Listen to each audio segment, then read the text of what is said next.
Inclinons la tête pour la prière. Notre Père Céleste, alors que nous commençons cette série sur le sanctuaire hébreu que tu as donné comme modèle, plan du salut, nous demandons, Père, que tu éclaires nos esprits et que tu adoucisses nos cœurs, afin que nous puissions comprendre les grandes vérités que nous trouvons dans le sanctuaire. Et non seulement les comprendre dans notre esprit, mais également appliquer les leçons dans nos cœurs. Nous demandons pour la présence de ton Saint-Esprit, car les esprits humains ne peuvent pas comprendre les grandes choses de Dieu sans aide. Alors nous plaidons pour ta présence. Et nous te remercions, Père, pour le privilège de nous approcher de ton trône avec assurance. Et nous le faisons dans le nom précieux de Jésus, notre Sauveur et Seigneur. Amen. Je voudrais vous inviter à ouvrir vos Bibles avec moi dans le livre des psaumes. Et nous allons au psaume 73. Et je voudrais lire le verset 3, puis le verset 12 à 14. Et ensuite, on passera au verset 17. Ce psaume a été écrit par Asaph. Vous savez, beaucoup des psaumes ont été écrits par David, mais ce psaume en particulier a été écrit par un individu nommé Asaph. Et en résumé, le problème d'Asaph, c'est la prospérité des vantards et des méchants. Et j'aimerais que vous puissiez remarquer comment il exprime cette envie au début et ensuite comment il répond à sa question sur le pourquoi les méchants prospèrent-ils. Commençons par lire Psaume 73 et verset 3. Car je portais envie aux insensés en voyant le bonheur des méchants. Ensuite, on va au verset 12. Ainsi sont les méchants, toujours heureux. Ils accroissent leur richesse. Et ensuite, il dit, c'est donc en vain que j'ai purifié mon cœur et que j'ai lavé mes mains dans l'innocence. Chaque jour, je suis frappé. Tous les matins, mon châtiment est là.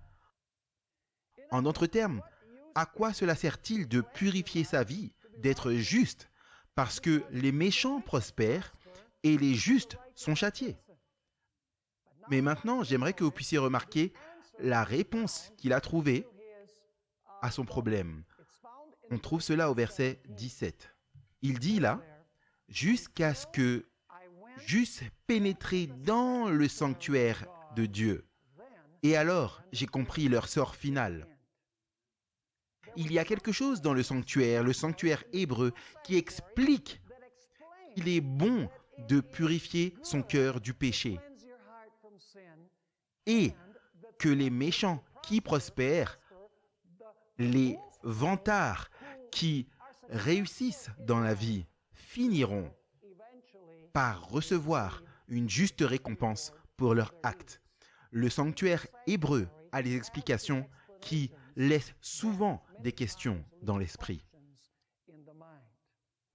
Maintenant, je voudrais commencer par mentionner les sanctuaires qui sont présentés dans les Écritures, en particulier les sanctuaires terrestres. Maintenant, le premier sanctuaire qui a été construit, bien sûr, était le sanctuaire dans le désert, à l'époque de Moïse.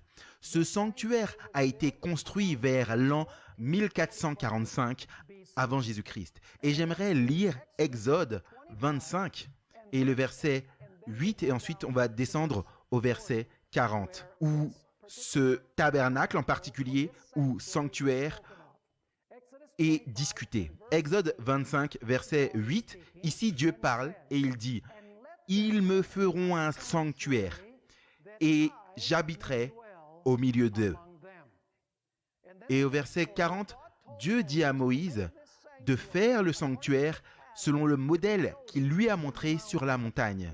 Il est dit là, « Regarde et fais d'après le modèle qui t'est montré sur la montagne. » Plus tard, dans Exode 36 à 39, on trouve le bâtiment du sanctuaire que Dieu a instruit Moïse de construire. Maintenant, après que le sanctuaire ait été construit, toutes ces différentes parties, on trouve dans Exode chapitre 40 et verset 34 que la gloire, la Shekinah de Dieu est entrée dans le sanctuaire hébreu. Lisons cela. Exode 40 et le verset 34. Le sanctuaire a été construit, toutes ses parties sont complètes et maintenant nous trouvons ces paroles. Alors la nuée couvrit la tente d'assignation et la gloire de l'Éternel remplit le tabernacle. Donc, c'est le premier sanctuaire qui est mentionné dans les Saintes Écritures, qui a été construit sur terre, le sanctuaire hébreu à l'époque de Moïse. Mais Dieu a demandé à Israël de créer une structure plus permanente parce que le sanctuaire dans le désert était en fait une tente qu'il pouvait déplacer. Mais quand Israël est entré dans la terre promise, Dieu a dit à David puis à Salomon de construire une structure plus permanente qui est devenue connue sous le nom du temple de Salomon. Maintenant, c'est un abus de langage parce que ce n'était pas le temple de Salomon. Salomon l'a construit, mais c'était vraiment le temple du Seigneur. Ce temple a été construit vers l'an 960 avant Jésus-Christ. Et pour vous donner un peu de contexte, si vous lisez dans 2 Chroniques, chapitre 6, vous trouverez que Salomon a offert une prière après la construction de ce temple. Puis dans 2 Chroniques, chapitre 7, versets 1 et 2, une fois de plus, la gloire, la Shekinah de Dieu est entrée dans le sanctuaire ou le temple que Salomon avait construit. Lisons dans 2 Chroniques, chapitre 7, versets 1 et 2. Il est dit, lorsque Salomon eut achevé de prier, le feu descendit du ciel et consuma l'holocauste et les sacrifices. Et la gloire de l'Éternel remplit la maison. Les sacrificateurs ne pouvaient pas entrer dans la maison de l'Éternel, car la gloire de l'Éternel remplissait la maison de l'Éternel.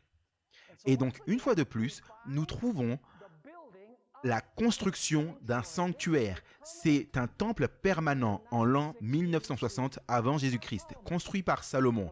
Le bâtiment est en fait décrit dans 2 Chroniques, chapitres 3 et 4 et 5. Puis au chapitre 6, nous avons la prière de Salomon et au chapitre 7, nous avons la gloire, la Shekinah de Dieu qui entre dans le temple que Salomon a construit. Mais à cause de l'apostasie d'Israël, ce temple a été détruit par le roi Nebuchadnezzar en l'an 586. Et bien sûr, Israël a été emmené captif pendant une période de 70 années à Babylone. Et il y avait une promesse qu'après avoir été à Babylone pendant 70 ans, ils pourraient être en mesure de retourner dans leur pays, rétablir leur religion et reconstruire le temple une fois de plus. Donc après la captivité, en l'an 536, ils sont retournés dans leur pays et ils ont construit le temple et le temple fut fini en l'an 515 avant Jésus-Christ. On parle dans ce temple dans Agée, chapitre 2 et versets 6 à 9. Il y a quelque chose de très intéressant concernant ce temple qui a été construit après la captivité et c'est que ce temple n'avait pas de gloire de Shekinah de Dieu dedans. En fait, lorsque ce temple a été terminé, beaucoup de ceux qui avaient vu le temple de Salomon ont en fait pleuré quand ils ont vu à quel point inférieur était ce temple par rapport au temple que Salomon avait construit. Lisons concernant ce temple dans Agée chapitre 2 et versets 6 à 9. Car ainsi parle l'Éternel des armées, encore un peu de temps, et j'ébranlerai les cieux et la terre, la mer et le sec. J'ébranlerai toutes les nations. Et ensuite, remarquez, viendra l'objet du désir de toutes les nations. Et je remplirai ce temple de gloire, dit l'Éternel des armées. L'argent est à moi et l'or est à moi, dit l'Éternel des armées. Et ensuite, voici cette promesse. La gloire de cette dernière maison, c'est-à-dire le temple qui a été construit après la captivité, la gloire de cette dernière maison sera plus grande que la première, c'est-à-dire le temple de Salomon, dit l'Éternel des armées. Et c'est dans ce lieu que je donnerai la paix, dit l'Éternel des armées. Savez-vous que les Juifs essaient toujours d'expliquer comment cette prophétie a été accomplie? Parce que le temple qui a été construit après la captivité, au moins extérieurement, n'a jamais atteint l'ampleur de la gloire que le temple construit par Salomon avait atteint.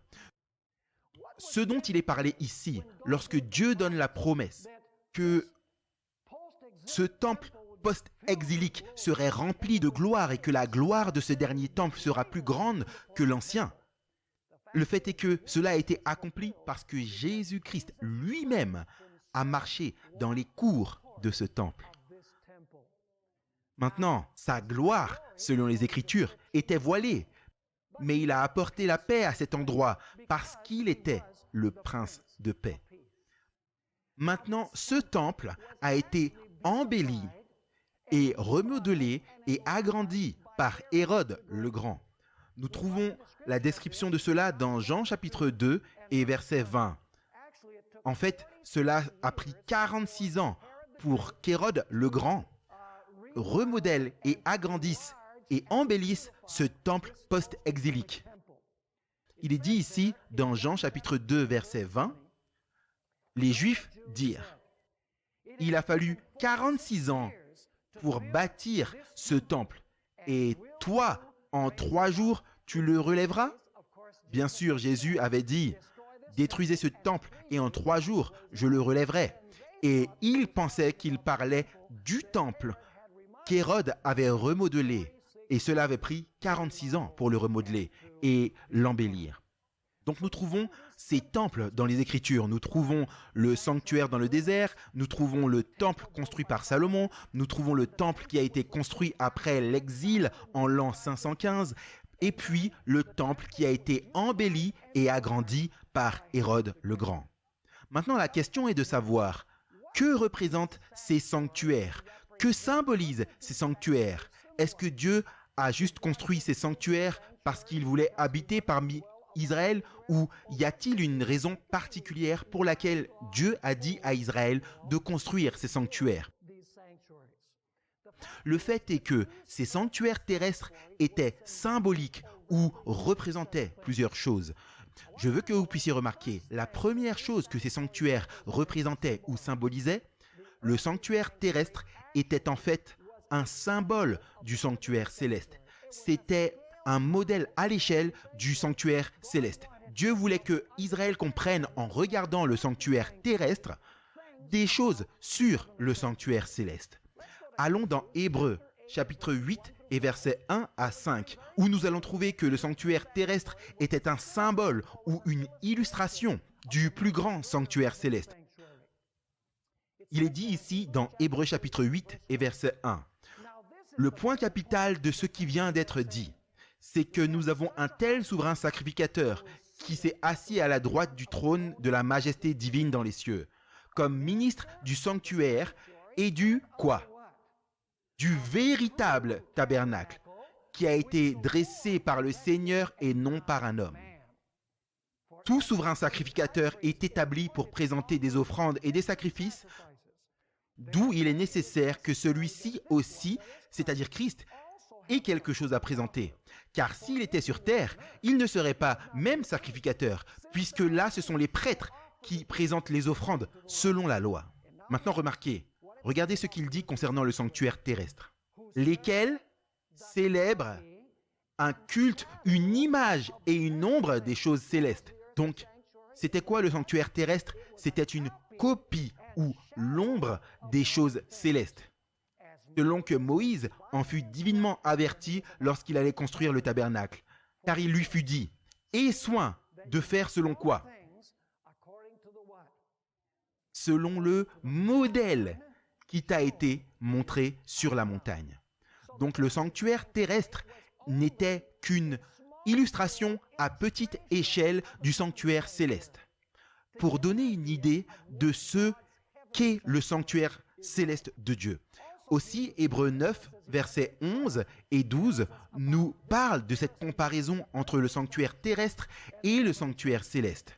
Il est dit là dans Hébreux 9, 11 et 12, et je lis de la version King James qui est plus précise.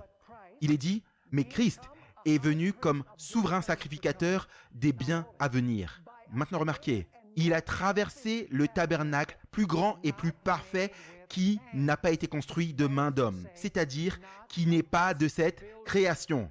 Ce n'est ni par le sang des boucs et des veaux, mais par son propre sang qu'il est entré une fois pour toutes dans le lieu saint, ayant obtenu la rédemption éternelle. Notez une fois de plus que le vrai tabernacle, le sanctuaire céleste, est un tabernacle plus parfait qui n'est pas fait de main d'homme.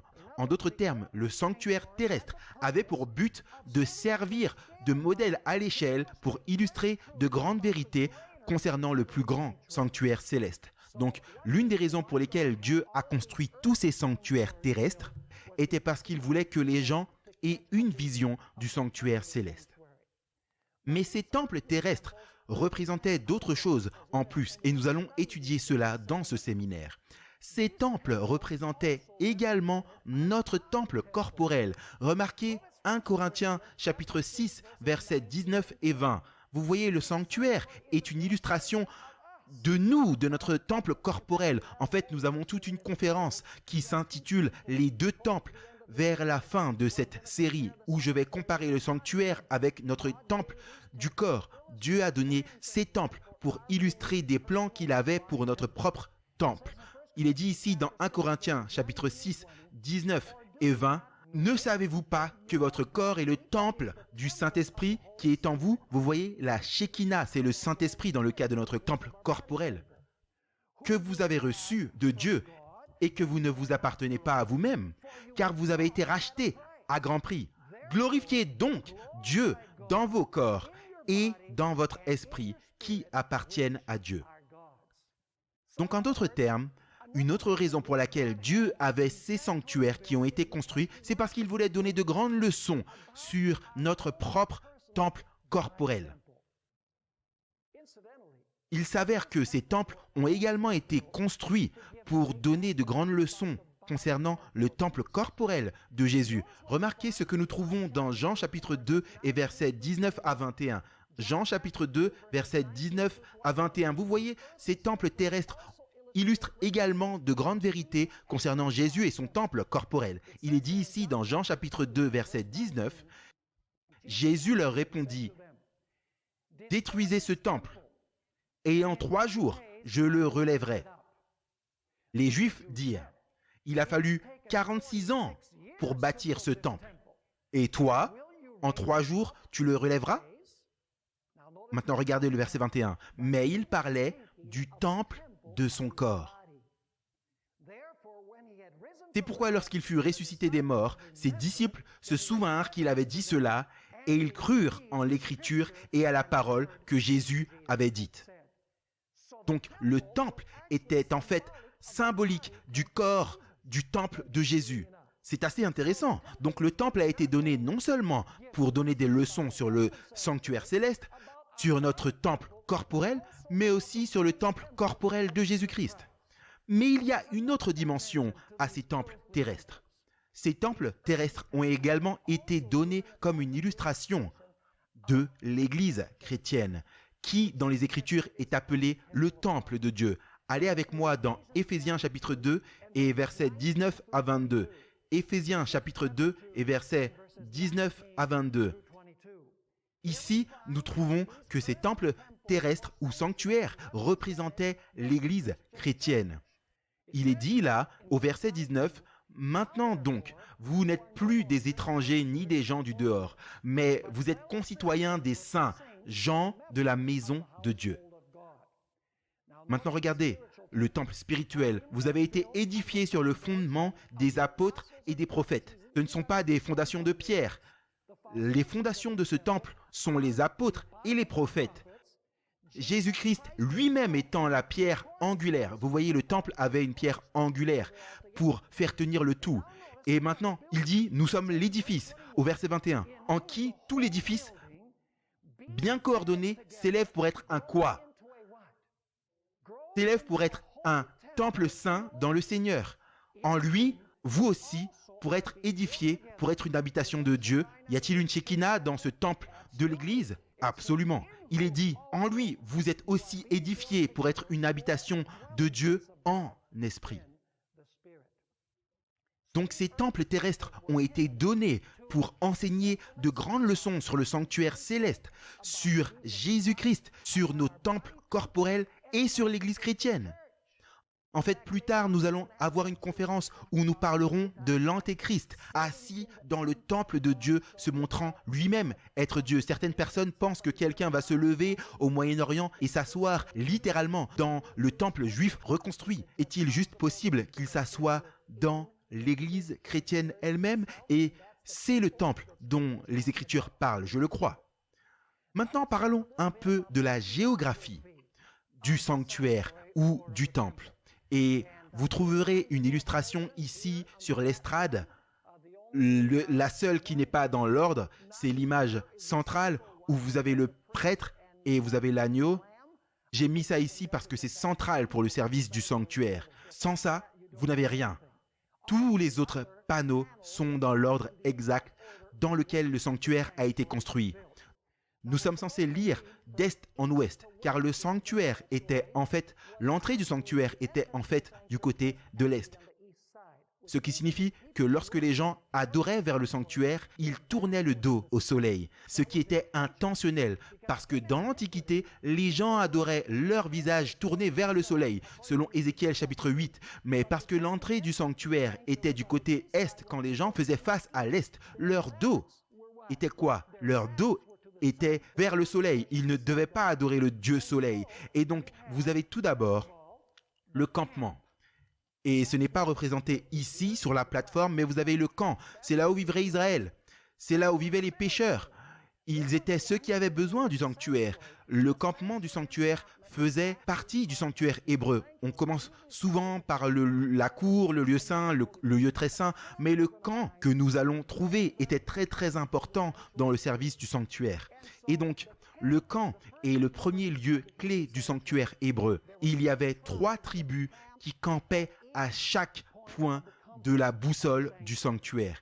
Et bien sûr, nous avons la cour qui est un peu comme une cour extérieure sans toit, et la cour avait 2 meubles clés. Lorsque vous entrez par la porte dans la cour, vous aviez l'autel des sacrifices. C'est là que tous les animaux qui ont été sacrifiés étaient placés, ils étaient brûlés. Et puis un peu plus loin, en avant que vous n'entriez dans le lieu saint, vous aviez la cuve. Et donc je veux que vous puissiez garder cela à l'esprit, parce que chaque aspect du sanctuaire est extrêmement important. Donc vous avez le camp, au-delà de tout cela, où Israël campait, où vivaient les pécheurs nécessiteux. Puis vous avez l'autel des sacrifices. Ensuite, vous avez la cuve. Ces 2 meubles étaient en fait dans la cour du sanctuaire. Après cela, vous avez la tente à proprement dit. Et en entrant dans la tente, vous entrez dans un appartement qui s'appelle le lieu saint du sanctuaire. En passant, vous allez d'ouest en est, de sorte que vous entrez par la porte dans la tente. Vous regardez à gauche qui est au sud et vous voyez un chandelier à 7 branches. Et vous avez l'illustration entre vos mains. Vous avez un chandelier à 7 branches qui restait allumé en tout temps. Il avait de l'huile en tout temps. Et puis quand vous regardez vers la droite qui est au nord, vous avez la table des pains de préposition. 12 miches de pain en 2 piles sur cette table en or. La table des pains de proposition. Puis, droit devant vous, lorsque vous allez vers le lieu très saint, juste avant d'aller au-delà du voile, vous avez l'autel d'or d'encens. Autrement dit, dans le lieu saint du sanctuaire, vous aviez 3 meubles. Vous aviez au sud le chandelier à 7 branches d'or pur, 120 livres, on va étudier ça, en or pur. Et ensuite, vous avez la table des pains de préposition qui est au nord, alors que vous regardez à la droite, 12 miches de pain. C'est très important, on va découvrir cela. Et juste devant vous, avant d'entrer dans le lieu très saint, vous avez l'autel d'encens en or, où l'encens brûlait en tout temps. Puis vous aviez un voile, et derrière le voile, vous avez l'appartement qui s'appelle le lieu très saint du sanctuaire. Dans le lieu très saint, vous avez un meuble et vous pouvez le voir là-bas, de l'autre côté. Vous avez ce qu'on appelle l'arche de l'Alliance. Et au-dessus de l'arche de l'Alliance, vous avez la gloire, la Shekinah de Dieu, la gloire de Dieu qui était au-dessus de l'arche. Et la Bible nous dit qu'à l'intérieur de l'arche se trouvaient les 2 tables de pierre qui contenaient les 10 commandements. Mais non seulement les 10 commandements étaient à l'intérieur de l'arche de l'Alliance, en dessous de là où se trouvait la gloire de Dieu, au-dessus du propitiatoire qui était le couvercle de l'arche, mais vous aviez également à l'intérieur de l'arche de l'Alliance un pot de manne. Très très important, symboliquement, vous aviez un pot de manne, la manne qui était tombée dans le désert pendant 40 ans. Et vous aviez également, dans le lieu très saint, à l'intérieur de l'arche de l'Alliance, la verge d'Aaron qui était une tige morte qui avait bourgeonné miraculeusement. Et donc dans l'arche de l'Alliance, vous aviez 3 choses. Vous aviez les tables de la loi, vous aviez un pot de manne et vous aviez la tige d'Aaron qui avait bourgeonné. Donc, est-ce que c'est clair dans votre esprit, la géographie du sanctuaire? C'est très important que nous ayons l'esprit clair parce que nous allons nous y référer maintes et maintes fois au cours de cette présentation. Donc, parlons de la relation entre le sanctuaire terrestre et le sanctuaire céleste. Maintenant, le sanctuaire terrestre. Le sanctuaire terrestre était un modèle à petite échelle du sanctuaire céleste. En d'autres termes, c'était une miniature du sanctuaire céleste. Le sanctuaire terrestre est bien plus grand que le sanctuaire terrestre ne l'a jamais été. Allons dans 1 Roi, chapitre 8 et versets 27 à 30. 1 Roi, chapitre 8, versets 27 à 30, où il nous est parlé du sanctuaire terrestre. Il est dit ici, « Toutefois, mais quoi, Dieu habiterait-il véritablement sur la terre? Voici, les cieux et les cieux des cieux ne peuvent le contenir. Combien moins cette maison que je t'ai bâtie ?» C'est ce que dit Salomon. Il continue en disant, « Toutefois, Éternel mon Dieu, sois attentif à la prière de ton serviteur et à sa supplication. Écoute le cri et la prière que t'adresse aujourd'hui ton serviteur. Que tes yeux soient nuit et jour ouverts sur cette maison. » Regardez, sur ce temple terrestre. Dieu regarde sur le temple terrestre. Ainsi il est dit, que tes yeux soient nuit et jour ouverts sur cette maison, sur le lieu dont tu as dit, là sera mon nom, afin que tu puisses écouter la prière que ton serviteur fait en ce lieu. Verset 30. Daigne exaucer la supplication de ton serviteur et de ton peuple Israël lorsqu'ils prieront en ce lieu. Et maintenant écoutez, exauce du lieu de ta demeure des cieux, exauce et pardonne. Où était Dieu? Dieu était dans son temple céleste, mais il était aussi présent à travers son esprit ou dans le temple terrestre. Mais le temple terrestre était de loin inférieur au temple céleste. Regardez également Actes chapitre 7 et versets 47 à 50. Actes chapitre 7, versets 47 à 50. Ici, Étienne parle. Il raconte l'histoire d'Israël dans Actes chapitre 7. Et il dit, ici au verset 47, « Et ce fut Salomon qui lui bâtit une maison. Il bâtit une maison à Dieu. Mais le Très-Haut n'habite pas dans ce qui est fait de main d'homme. » Où habite Dieu alors? Dieu habite dans le temple céleste. Le temple terrestre est simplement une figure ou un symbole. Et puis il continue en disant, comme dit le prophète, « Le ciel est mon trône et la terre mon marchepied. Quelle maison me bâtirez-vous, dit le Seigneur, ou quel sera le lieu de mon repos ?» En d'autres termes, le sanctuaire terrestre n'était qu'une maquette du sanctuaire céleste. En fait, regardons Exode 25 et verset 40, qu'on a déjà lu, mais regardons-le à nouveau. Exode 25 et verset 40. J'aimerais inclure le verset 8 également, et qu'il me fasse un sanctuaire afin que j'habite au milieu d'eux.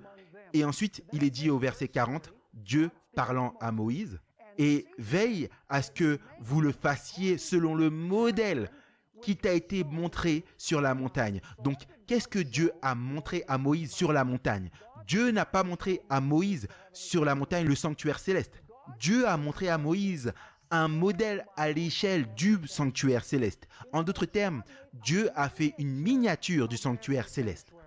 En fait, remarquons Exode 26 et verset 30, où nous allons trouver la même idée. Exode 26 et verset 30, il est dit « Et tu bâtiras un tabernacle selon le modèle qui t'a été montré sur la montagne. » On a déjà lu Hébreux chapitre 8 et les versets 1 à 5, où il est dit que le sanctuaire terrestre était une copie. Le sanctuaire terrestre était une ombre du vrai sanctuaire. Permettez-moi d'expliquer et d'illustrer afin que nous puissions comprendre la relation entre le sanctuaire terrestre et céleste. Prenons l'idée d'un modèle à l'échelle. Vous savez, il y a plusieurs années, notre aéroport ici à Fresno a été rénové. Et je ne sais pas si certains d'entre vous se rappellent qu'il y avait une petite miniature de ce à quoi ressemblerait l'aéroport final. Vous pouviez avoir une idée d'où ça allait être, où allait se trouver le parking, où allaient se trouver les terminaux. Vous aviez une idée de l'endroit où tout allait se trouver. Mais ce n'était qu'un modèle miniature du produit fini. En d'autres termes, ce que Dieu a montré à Moïse, c'était un petit modèle miniature du sanctuaire céleste. Parce que le sanctuaire céleste est tellement grand que rien de tel n'aurait pu jamais être construit sur la terre. Ou c'est un peu comme prendre une photo. Vous savez, vous avez un appareil photo et vous prenez une photo de quelqu'un. Est-ce que la photo vous donne une idée de cette personne? Absolument. Est-ce que la personne est beaucoup plus petite en photo? Oui, absolument. Mais est-ce que l'image vous donne une idée de la plus grande réalité? Bien sûr. Et c'est la même chose avec le sanctuaire. Le sanctuaire, Dieu a pris une photo du sanctuaire et il a montré la photo à Moïse. Et ainsi, Moïse a construit le sanctuaire d'après le modèle à l'échelle réduite que Dieu lui a montré, où on pourrait le comparer à une carte. Est-ce que vous avez déjà vu une carte de Californie? Laissez-moi vous demander, qu'est-ce qui a existé en premier, la carte ou la Californie? Bien sûr, la Californie. Et ensuite, ils ont fait une petite carte. Elle vous montre où se trouvent les villes, les distances et toutes les rivières, où se trouvent les montagnes. Vous avez une bonne conception à vue d'oiseau de ce qu'est la Californie. Mais c'est une miniature de la Californie. La Californie est beaucoup plus grande. Et donc, le sanctuaire était de la même façon. Dieu a montré à Moïse, pour ainsi dire, une petite carte du sanctuaire céleste qui est bien plus grand. La Bible dit que le sanctuaire terrestre était une ombre du sanctuaire céleste. Maintenant, pour qu'il y ait une ombre, il doit y avoir une réalité qui projette l'ombre. Permettez-moi de vous demander ce qui est le plus réel, une ombre ou la réalité qui projette l'ombre? La réalité. Qu'est-ce qui est plus réel? Une image ou la personne qui est sur l'image? La personne qui est représentée par l'image. Permettez-moi de vous demander, qu'est-ce qui est plus réel? Un modèle réduit ou le produit fini que le modèle réduit illustrait? Le produit fini. Et donc, le sanctuaire céleste est bien réel, mais il est énorme, il est immense. La Bible nous dit que des millions et des millions d'anges sont dans le sanctuaire. On va étudier ça demain matin, si Dieu veut. Je veux dire, il n'y a aucune personne terrestre qui puisse même concevoir ce à quoi ressemble le sanctuaire céleste. Alors Dieu a fait un petit modèle à l'échelle et il a dit à Moïse, construisez un sanctuaire selon le modèle à l'échelle qui est une illustration de la grandeur du sanctuaire céleste. Cela me rappelle 1 Corinthiens chapitre 13 et verset 12 où il est dit « Maintenant nous voyons dans un miroir, mais bientôt nous verrons face à face. Maintenant je connais en partie, mais bientôt alors je connaîtrai comme j'ai été connu. » En d'autres termes, nous pouvons en savoir très peu maintenant, mais lorsque nous allons arriver là-bas, nous verrons la vraie chose. Maintenant, nous devons également parler du calendrier du Messie en relation avec le sanctuaire. Le sanctuaire présente principalement les événements de l'histoire du salut par Jésus-Christ. Mais les fêtes hébraïques présentent le calendrier ou le timing de ces événements qui sont illustrés dans le sanctuaire hébreux. Maintenant, allons dans Lévitique 23 et verset 3 et lisons concernant ces soi-disant fêtes hébraïques. Elles suivent l'ordre exact du sanctuaire. Lévitique 23 et verset 3. Et en fait, on va commencer au verset 1 pour le contexte. Il est dit, l'Éternel parla à Moïse et dit, « Parle aux enfants d'Israël et tu leur diras, les fêtes de l'Éternel que vous avez publiées seront de saintes convocations. Voici quelles sont mes fêtes. » Il y avait 4 fêtes de printemps et il y avait 3 fêtes de l'automne. Et entre les fêtes du printemps et de l'automne, vous aviez un long été où il n'y avait pas de fête du tout. Maintenant, permettez-moi de mentionner les fêtes. Les fêtes du printemps étaient la Pâque. C'était quoi la Pâque? Qu'est-ce qui était sacrifié lors de la Pâque? Vous voyez, là vous avez l'autel des sacrifices, la représentant. Et ensuite, les 2 fêtes suivantes sont la fête des pains sans levain et la fête des prémices. Maintenant, vous savez ce que représente le pain sans levain? Cela représente l'enterrement de Christ. Et les prémices représentent la résurrection. Parce que l'apôtre Paul dit dans 1 Corinthiens 15 que la résurrection de Jésus, c'est les prémices de ceux qui se sont endormis. Nous allons trouver dans notre étude que la cuve représente la résurrection de Jésus-Christ. Assez intéressant. Et la fête des prémices représente la résurrection de Jésus. Donc nous avons la Pâque, le pain sans levain, elles étaient connectées. Ensuite, nous avons les prémices, représentées également par la cuve, la résurrection de Jésus-Christ. Et ensuite, vous avez après cela la fête de Pentecôte. Et la fête de Pentecôte, nous allons trouver que Jésus est entré dans le lieu saint.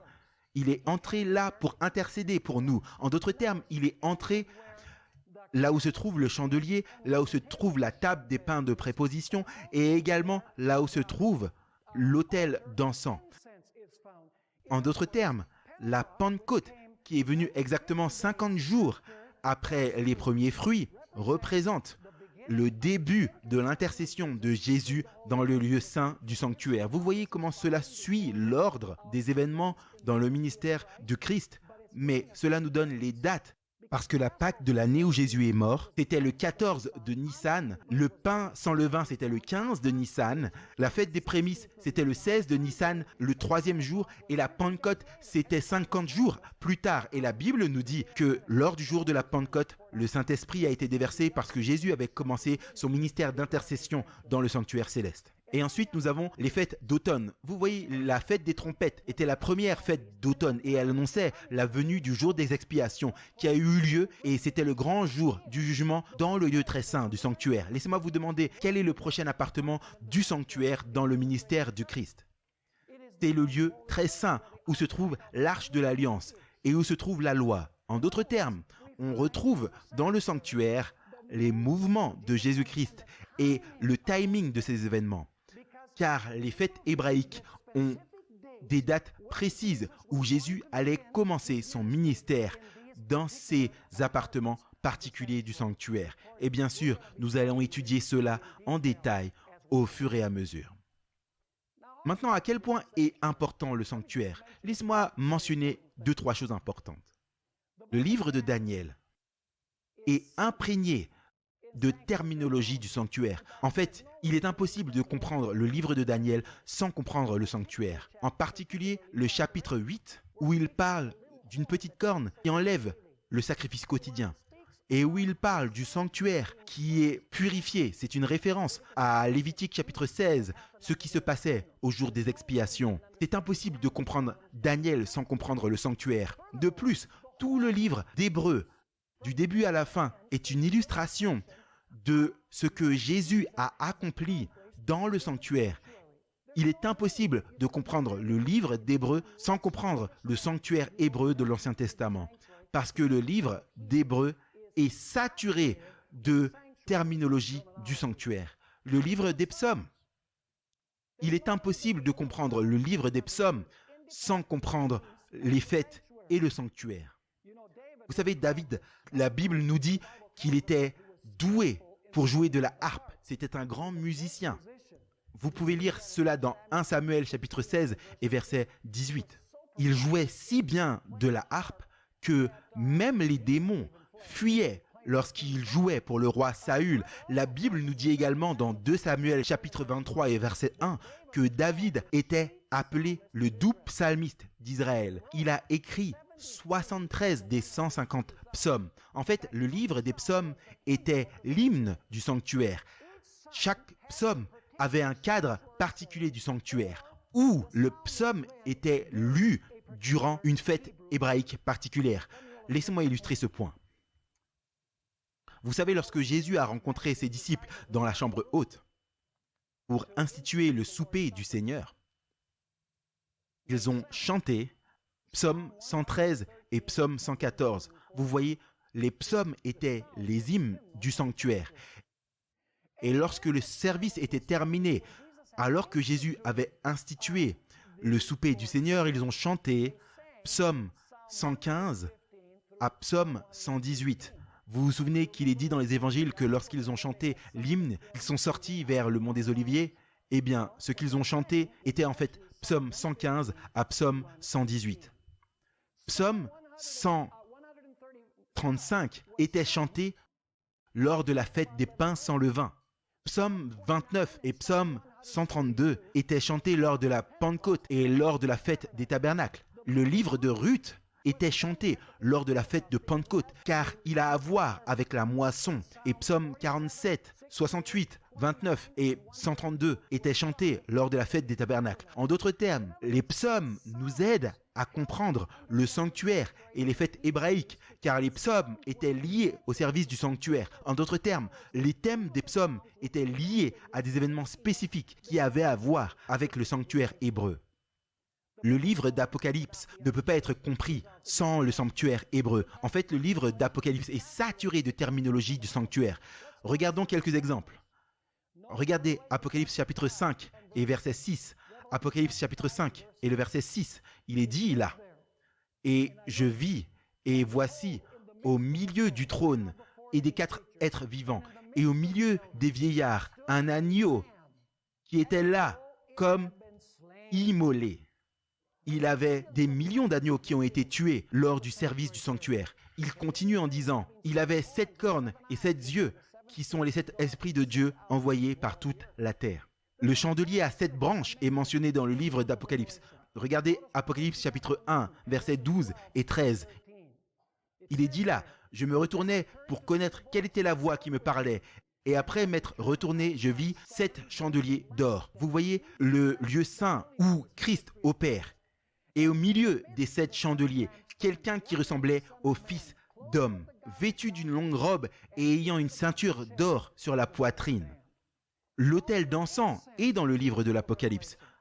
Regardez Apocalypse chapitre 8 et versets 3 à 5. Il est dit là, Apocalypse 8, versets 3 à 5. Et un autre ange vint et il se tint sur l'autel ayant un encensoir d'or. On lui donna beaucoup de parfums afin qu'il les offrît avec les prières de tous les saints sur l'autel d'or qui est devant le trône. La fumée des parfums monta avec les prières des saints de la main de l'ange devant Dieu. Ainsi, remarquez, vous avez l'agneau, vous avez les 7 chandeliers d'or, vous avez l'autel d'encens, vous avez également la manne. Regardez Apocalypse chapitre 2 et le verset 17. Apocalypse chapitre 2 et le verset 17.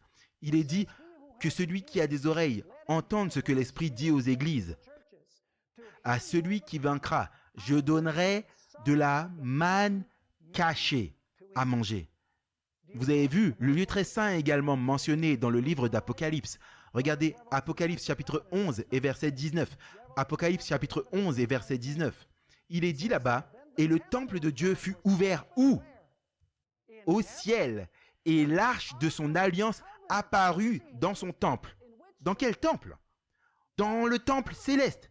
Y a-t-il une arche dans le temple céleste? Assurément. Il est dit, alors le temple de Dieu fut ouvert dans le ciel et l'arche de son alliance apparut dans son temple. Et il y eut des éclairs, des voix, des tonnerres et un tremblement de terre et une forte grêle. En fait, on n'a pas le temps maintenant de regarder cela, mais le livre de l'Apocalypse suit l'ordre exact du sanctuaire des Hébreux. Il va des gens qui sont dans le camp, à l'agneau, au chandelier, à la table des pains de proposition, à l'autel d'encens, au lieu très saint. et puis à la cessation de l'intercession dans le lieu très saint. En fait, lisons cela, Apocalypse chapitre 15, versets 5 à 8. On sait, le temps arrive où le service du sanctuaire va prendre fin et personne ne pourra entrer dans le sanctuaire par la foi. La probation aura terminé. Cela nous est présenté dans Apocalypse 15 et versets 5 à 8. Regardez, après cela je regardais et voici le temple du tabernacle du témoignage fut ouvert dans le ciel. Et du temple sortirent les 7 anges qui tenaient les 7 fléaux, revêtus d'un lin pur, éclatant et ayant des ceintures d'or autour de la poitrine. Et l'un des 4 êtres vivants donna aux 7 anges 7 coupes d'or, pleines de la colère de Dieu, qui vit au siècle des siècles. Et regardez le verset 8. Et le temple fut rempli de la fumée, à cause de la gloire de Dieu et de sa puissance. Et personne ne pouvait entrer dans le temple jusqu'à ce que les 7 fléaux des 7 anges fût accompli. Est-ce que le service du sanctuaire va prendre fin un jour? Assurément. Le ministère du lieu très saint de Christ va prendre fin. Et lorsqu'on arrivera à la fin, ce sera la fin du temps de probation. Un temps de tribulation viendra, le temps des fléaux. Et alors Jésus reviendra en puissance et en gloire. Le livre de l'Apocalypse suit l'ordre exact du sanctuaire des Hébreux, du début à la fin, ce qui signifie qu'il n'y a aucun moyen que nous puissions comprendre le livre de l'Apocalypse à moins que nous comprenions le sanctuaire. Donc nous devons comprendre le sanctuaire pour comprendre les psaumes, le livre de l'Apocalypse, le livre des Hébreux, pour comprendre d'autres portions des Écritures. Le sanctuaire est d'importance cruciale pour comprendre les Écritures. Est-ce que vous savez que le sanctuaire présente également, étape après étape, chaque événement de la vie de Christ, du ministère de Christ? Lisons plusieurs versets maintenant, afin que vous puissiez voir comment le sanctuaire pointe vers chaque action du ministère de Christ. Jean chapitre 1 et verset 14 parle de Jésus qui vient dans le camp pour vivre avec nous. Jean chapitre 1 et le verset 14. Il est dit là, et la parole a été faite quoi? Chair. Et c'est quoi le mot suivant? Et quoi? Et elle a habité. Vous savez, ce mot habiter signifie planter sa tente? Le mot grec skeno signifie il est venu, il a planté sa tente, il est venu vivre parmi nous. Avant qu'il entre dans la cour pour mourir, l'autel, il a vécu parmi nous parce qu'il est venu vivre une vie parfaite pour que son sacrifice soit accepté. Vous voyez, parfois on oublie qu'il devait vivre une vie sainte pour que son sacrifice soit accepté. Donc la première étape du ministère de Jésus était de venir et de vivre avec nous dans le camp. Ainsi, il est dit, la parole a été faite chair et a habité parmi nous. Et nous avons contemplé sa gloire, la gloire comme la gloire du Fils unique venu du Père, plein de grâce et de vérité. Est-ce que Jésus a vécu sans péché au milieu de nous? Assurément. Regardons Hébreux chapitre 4 et verset 15. Hébreux chapitre 4 et verset 15. Car nous n'avons pas un souverain sacrificateur qui ne puisse compatir avec nos faiblesses. Au contraire, il a été tenté en tout point comme nous le sommes, cependant sans commettre de péché. Il a vécu dans le camp avec nous, mais il n'a jamais quoi? Il n'a jamais péché parce que c'était l'agneau parfait du service du sanctuaire. Mais ensuite, l'agneau a dû mourir. C'est l'étape suivante du ministère de Jésus. Il a été tué et placé sur l'autel. Regardez 1 Pierre, verset 18 à 20. 1 Pierre, chapitre 1, verset 18 à 20. Parlant de la mort de l'agneau sans tache, il est dit, sachant que ce n'est pas par des choses périssables, par de l'argent ou de l'or que vous avez été rachetés de votre conduite vaine que vous avez reçue de vos pères, mais par le sang précieux de Christ. Comme d'un agneau, quel genre d'agneau? Comme d'un agneau sans défaut et sans tache. Est-ce qu'il était sans tache et sans défaut avant d'avoir versé son sang? Absolument, il est venu vivre au milieu de nous pour vivre une vie sans péché, afin que son sacrifice en tant qu'agneau soit accepté. Donc il est venu vivre parmi nous, puis il est venu mourir. Maintenant, la chose intéressante, c'est que la chose suivante que Jésus a fait, c'est d'intercéder pour nous dans le lieu saint. Remarquez ce que nous trouvons dans le livre des Hébreux, versets 7 et verset 25. C'est l'étape suivante. Maintenant, Jésus est dans le lieu saint, où se trouve la table des pains de proposition, où se trouve le chandelier à 7 branches, l'autel d'encens. Et nous allons le suivre dans chaque conférence. Nous allons le suivre dans son périple à travers le sanctuaire. Il est dit ici au chapitre 7 et au verset 25. C'est aussi pour cela qu'il peut sauver parfaitement ceux qui s'approchent de Dieu par lui, étant toujours vivants. Pourquoi?